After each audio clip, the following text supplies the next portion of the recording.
Passionné de musique depuis l'enfance, Oumar Sanogo a été victime d'une méningite alors qu'il était en classe de CE1. Il a perdu l'audition sans jamais renoncer à sa vocation.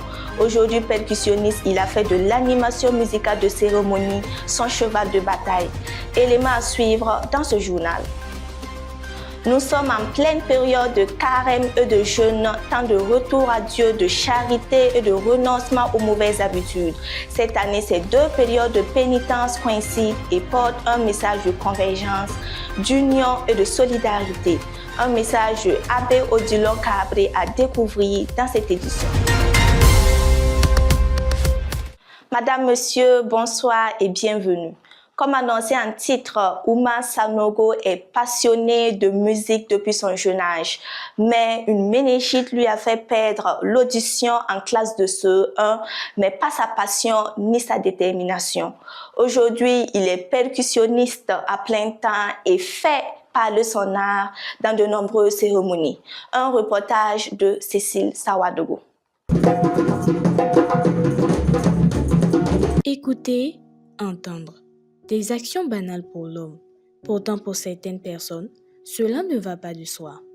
Oumar Sanogo, percussionniste, a malheureusement perdu l'audition alors qu'il était en classe de CE1 à la suite d'une méningite. Depuis ce jour, il parle, mais il n'entend plus. Je suis tombé malade. Au début, la famille n'avait pas su vite. Je pensais que ce n'était pas difficile. On me laissait traîner à la maison. J'étais tombé en coma. On me transporte à l'hôpital. 6 mois de piscine. 3 jours. Je ne me suis pas encore réveillé. Donc on m'a renvoyé à la radio pendant 3 jours. Et quand je me suis réveillé seulement, je n'entends plus. J'étais paralysé, tous les mains, les pieds. Pas trop paralysé, mais j'avais plus la force. Quand je me suis réveillé, je commence à demander où. On parle, je n'entends pas. On parle, je n'entends pas. Ma gratitude va envers mon oncle. Mon oncle Lusani Sanogo. Il était toujours près de moi, depuis à l'hôpital. C'est lui qui a pris un biquet fait. Il m'a écrit ici, c'est Yalarado. C'est ça que je me rappelle toujours. Malgré cette épreuve, il refuse de laisser le silence éteindre son rêve. Suivant les pas de son père, la musique coule dans ses veines. Il n'entend pas, mais il continue de jouer dans les différentes cérémonies, mariage, baptême, djanjoba, grâce au soutien de sa famille. Pour lui, le handicap n'est pas une fin, mais un défi à relever. Dans la musique, c'est l'oreille qui travaille. Sans l'oreille, tu ne peux rien faire. Si tu veux te produire, tu dois écouter tes sons. Tu es arrangeur, tu dois écouter les sons. Par exemple, n'importe quel quoi. Dans le monde, c'est la communication, mais tu n'entends pas, tu veux faire comment? Donc, quand les amis vont jouer, ils sont frappés de tout et ils disent, lui n'entend pas, comment tu fais pour jouer? Oh, mais un génie, non. C'est Dieu, c'est la tête qui fonctionne. Il n'a pas abandonné, il a continué avec la musique. Seulement que sa voix est partie, il ne peut plus chanter et puis il n'a plus l'oreille. Mais quand même, il est arrivé à s'imposer dans la musique. Je peux dire même, dès que vous allez nous voir en train de jouer, il faut savoir déjà que c'est lui qui m'a appris à jouer au tam-tam. Il m'a appris à jouer au tam-tam. Donc depuis tout petit, on collabore ensemble. Ce que j'ai dit à mes frères, être handicapé n'est pas fatal, puisque quand Dieu fait quelque chose, il sait pourquoi il a fait. Il ne va jamais nous abandonner. Si Dieu retire tes yeux, il te donne des oreilles. Et s'il retire tes oreilles, il te donne des yeux. Il ne nous abandonne jamais. C'est le courage et l'amour et l'affection. Donc, quand tu es tombé handicap, il faut que les gens te soutiennent. Aujourd'hui, grâce à la technologie, il parvient à communiquer avec le monde qui l'entoure. Il peut s'exprimer, échanger et continuer à évoluer dans son art. Il bénéficie également du soutien de sa famille. Mais malgré cet accompagnement, les difficultés restent nombreuses. Si je n'avais pas fait le conseil, c'était fatal pour moi. Parce que grâce à la technologie, j'arrive à recevoir des messages chaque fois que je suis connecté, matin, midi, soir. Quand on a besoin de moi, on m'écrit. C'est facile pour moi pour pouvoir discuter avec les gens. Il y a des gens aussi qui ne savent pas écrire. Ils m'appellent. Si on m'appelle, ma petite famille, ma femme, ou soit ma fille, on va répondre pour moi, pour pouvoir échanger et méridi. Et souvent, je suis en circulation seul. Quelqu'un qui jamais besoin de moi m'appelle. C'est ce qui m'attriste, parce que je ne peux pas répondre. Je suis obligé d'arrêter souvent, demander quelqu'un. Pardon, aide-moi à répondre pour moi. Souvent, d'autres acceptent, d'autres refusent. Et quand on refuse, ça me fait trop mal. Bon, je n'en veux pas, puisque le pays est en danger. Pour eux, je ne me connais pas. Qu'est-ce qu'on dit? Donc, ça m'attriste. Père de 3 enfants, Oumar Yanogo nourrit un grand rêve, disposer de tous ses matériels de musique afin de poursuivre sa passion et vivre de son art. Non, j'ai des matériels, je fais l'occasion, mais pas tout complet. Quand j'ai du travail, je passe sur le site ailleurs pour pouvoir acheter, pour travailler. Mon plus souhait, c'est d'avoir tous mes matériels complets. Si quelqu'un pouvait m'aider à pouvoir compléter, ça allait me faciliter les choses. En tout cas, c'est quelqu'un, je pense qu'il a besoin de soutien puisqu'il est dans la technicité aussi. C'est un technicien, un ingénieur de son. Et depuis qu'il a eu cet handicap, il n'a pas abandonné. Il a ses baffles, mais ce n'est pas des baffles en tant que tel. Il a son ambition. Il rêve même d'avoir son propre entreprise, même de structure où il peut, par exemple, faire des locations de baffles, aller dans les cérémonies. Si vraiment il y avait des gars qui ont de la bonne charité pour lui, ça allait passer, quoi, puisque c'est son ambition même. Vraiment, leur soutien sera le bienvenu. Hein. Voilà, parce que c'est un gars, il a une famille à gérer. Donc vous voyez là, sa femme avec ses enfants. Et c'est à travers sa musique, je peux dire, il est basé sur la musique seulement. C'est à travers la musique, il gère sa famille. Il n'y a personne qui l'aide ici. Voilà, il est seul dans son coin et il travaille. En tout cas, c'est un gars qu'on doit encourager. Donc, ceux qui nous suivent, celui qui peut aider, il ne faut pas hésiter. Voilà. Déterminé et courageux, il compte aujourd'hui sur les personnes de bonne foi pour l'accompagner dans la réalisation de ce rêve. Dans l'univers artistique burkinabé, certains suivent la mode, mais lui, il a choisi d'en faire également une mission. Ingénieur en génie civil et artiste engagé, il navigue entre sa profession et sa passion musicale. Des projets solo à la dynamique de groupe.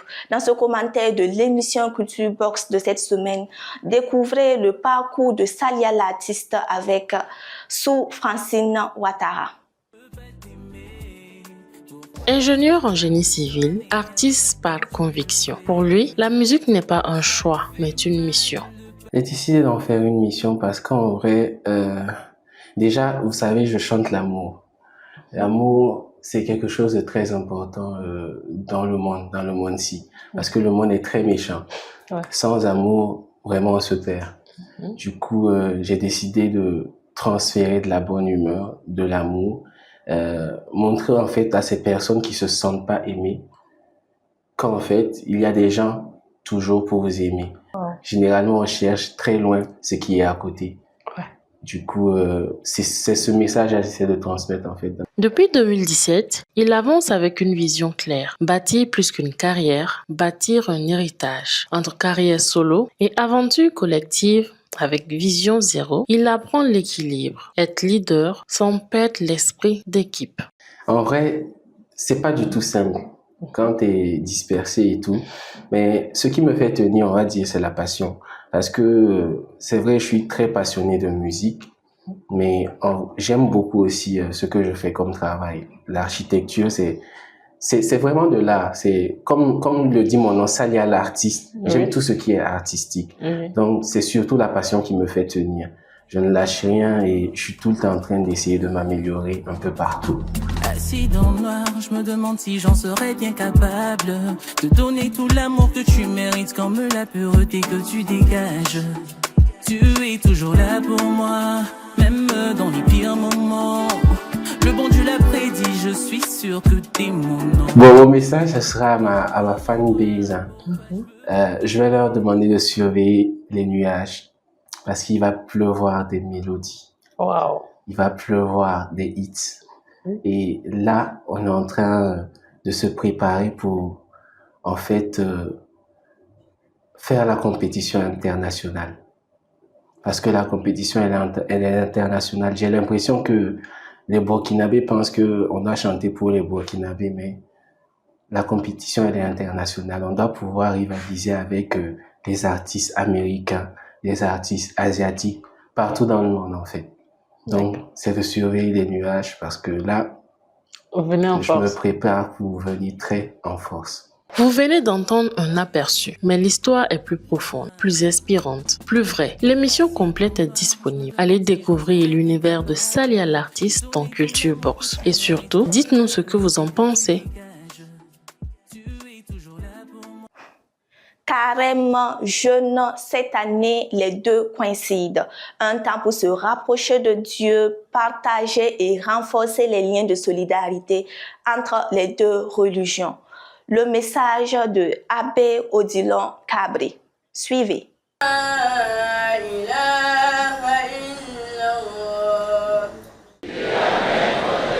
Frères et sœurs, nous voici dès le premier jour de ce carême chrétien. Parler de symbolique, je dirais coïncidence ou peut-être providence divine, qui a un temps de conversion. Je crois savoir que le musulman comme le catholique, il croit à la vie éternelle. Il croit qu'il y a une vie après cette mort-là. Et donc, après cette vie, s'il y a une autre vie, nous savons tous que ce n'est pas un méchant qui est là-bas. Et s'il est bon, nous devons être bons. Donc, il faut entrer dans cette conversion pour aller le rencontrer. Et même quand nous penchons un peu dans nos religions traditionnelles, nous savons bien que quand on a mal vécu, on ne peut pas avoir part à cette vie avec les ancêtres après. Et donc, cette coïncidence ou cette providence que le carême et le mois du Ramadan coïncident, pour moi, c'est un appel fort à revenir à l'essentiel, un appel fort à vivre la fraternité, à consolider nos liens à travers la recherche de ce qui est bon. Et quand je cherche la paix, je dois être artisan de paix moi-même et accepter aussi pardonner. Et quand on entre dans cette pénitence, dans cette démarche, quand on entre dans la pratique des bonnes œuvres, je ne vois plus l'autre comme un adversaire, un ennemi à abattre, mais je le vois plutôt comme un frère ou une sœur à aimer.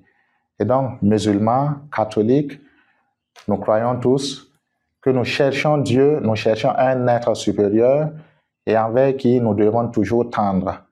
Si je ne le vois pas, je dois aimer mon frère ou ma sœur que je vois qui est à son image.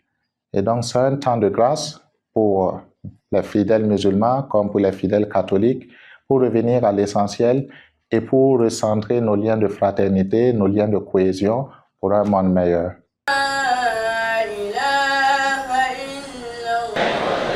Frères et sœurs, nous voici dès le premier jour. Toute l'équipe de Fadima Web TV vous souhaite un bon temps de jeûne et de carême. Et voilà qui referme cette édition. Merci de l'avoir suivi et à très bientôt sur Fadima Web TV.